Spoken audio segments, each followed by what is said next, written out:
அதே மாதிரி சார் இப்போ இருக்கக்கூடிய மியூசிக்கில் நீங்கள் வந்து அதிகம் ரசிக்கக்கூடிய ஆங்கில இசையமைப்பாளர்னா யார் சொல்லுங்கள்? எட் ஷீரன் நீங்கள் சொன்னீங்க. இல்லை, அவர் சாங்கு இப்பயும் டாப்பில் இருக்கு. அவர் சாங்கு நிறைய சாங் இருக்கு. இப்போ புதுசாக வந்து நான் வந்து என்ன வேலண்டினா பிளஞ்சரின்ட்டு ஒரு லேடி வந்து நிறைய கம்போஸ் பண்ணி போடுவாங்க. அந்த சவுண்டிங்லாம் கேட்பேன்.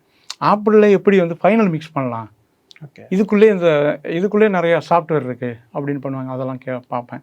இன்றைக்கி டெக்னாலஜியில் எப்படியெல்லாம் அந்த சாங்கை வந்து சவுண்டிங் பண்ணலாம் அப்படிங்கலாம் பார்ப்பேன், கேட்பேன்.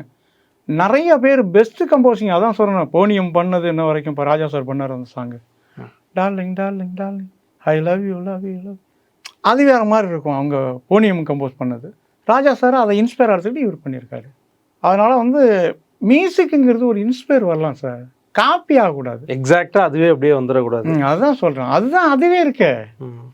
அப்போ அந்த சாங்கை அப்படியே தூக்கி போட்டால் தான் அவங்க கம்போசிங் இருக்கு சார். ஒரு 2 இடம் இங்கே டச்சில் இருக்குன்னா அது ஒன்றும், ஒரு 2 இடம் 3 இடம் டச்சில் இருக்குன்னா பரவாயில்ல. டச்சாக உங்கள் சோலை அப்படியே எடுத்துட்டோன்னு வச்சுங்க, அப்புறம் என்ன இருக்குல்ல, நான் என்ன இருக்குது.